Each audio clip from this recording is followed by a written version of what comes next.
बहुत ही ज़्यादा जो है वो आर्थिक संकट अब गौशालाओं पर है, क्योंकि पहले ही हम लोग जो है बहुत ज़्यादा आर्थिक संकट में रहते हैं। भारत जहां गाय को माता कहा जाता है, जहां गौ माता की पूजा होती है, वहां हिमाचल प्रदेश में गाय भूखी मर रही है। जी हां, यह कोई अफवाह नहीं, यह एक कड़वा सच है।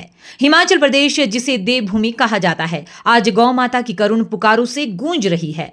राज्य की 250 से अधिक गौशालाओं में पल रही 25,000 से ज्यादा गाय पिछले 3 महीनों से भूखी है। उनके पेट में अनाज का एक दाना तक नहीं, और कारण राज्य सरकार ने पिछले 3 महीनों से एक भी रुपया चारा सहायता के लिए जारी नहीं किया। सरकार ने हमारे गौ सदनों को 700 रुपये दिए हुए हैं पर गाय, पर अब 3 महीने से गायों के लिए कोई पैसा नहीं आ रहा है और गायें भूखी मर रही हैं। हिमाचल प्रदेश गौ सेवा आयोग, जिसे गायों की सेवा और संरक्षण के लिए गठित किया गया था, वह भी इस मामले में पूरी तरह से विफल होता नजर आ रहा है।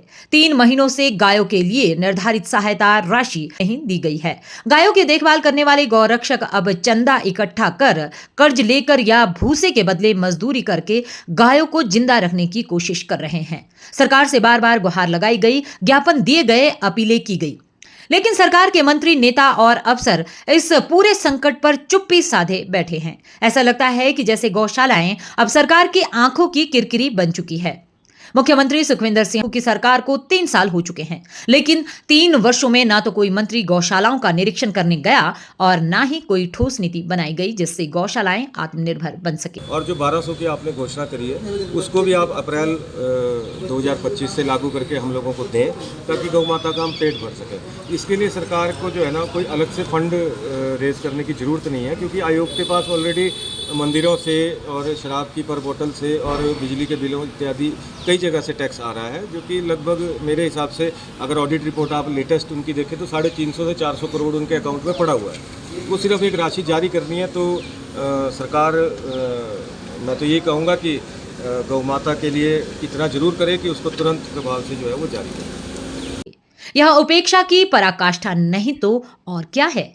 एक और सरकार कहती है कि उसने सहायता राशि में कुछ बढ़ोतरी की है, लेकिन यह पैसा आज तक जमीन पर नहीं पहुंचा। कागजों में घोषणाएं हो रही है, लेकिन गौशालाएं में भूख, बीमारी और मौत का आलम है। क्या यही है हमारी संस्कृति?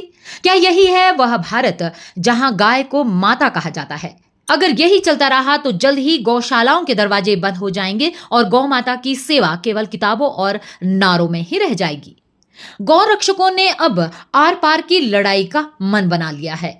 शुक्रवार को पांवटा साहिब से स्थानीय अधिकारियों के माध्यम से एक ज्ञापन सौंपा गया, जिसमें साफ कहा गया है, यदि 1 सप्ताह के भीतर सहायता राशि जारी नहीं की गई तो पूरे प्रदेश में आंदोलन छेड़ दिया जाएगा। यह आंदोलन अब केवल गाय के लिए चारे का नहीं, बल्कि संवेदनशील जवाबदेही और इंसानियत की लड़ाई बन चुकी है। सवाल यह है, क्या गायों की भूख सियासत के शोर में दब जाएगी? संविधान हमें जीवों की रक्षा की बात सिखाता है, धर्म हमें गौ सेवा का महत्व बताता है और हमारी संस्कृति गौ माता को सर्वोच्च स्थान देती है, तो फिर यह सरकार क्यों इतनी असंवेदनशील हो गई है? समाधान क्या है? लंबित सहायता राशि को त्वरित जारी किया जाए, गौशालाओं की नियमित निगरानी के लिए विशेष टीमों का गठन किया जाए, गौ सेवकों को सम्मान और सहयोग दिया जाए, ना कि राजनीतिक विरोधियों की तरह व्यवहार किया जाए। गायों के चारे के लिए स्थायी कोष का निर्माण हो। हम सबका कर्तव्य है कि इस आवाज को बुलंद करें, वीडियो को शेयर करें, सरकार तक पहुंचाएं, क्योंकि अगर आज हमने चुप्पी साध ली तो कल गौशालाएं इतिहास बन जाएगी और गाय सिर्फ तस्वीरों में रह जाएगी। गाय भूखी है, सवाल सिर्फ उसके पेट का नहीं, हमारी आत्मा का है। क्या हम अपनी आत्मा को यूं ही मरने देंगे या आवाज उठाएंगे? अब नहीं सहेंगे चुप्पी। इस तरह की रोचक वीडियो को देखने के लिए हमारे अखंड भारत पेज को फॉलो करना ना भूलें।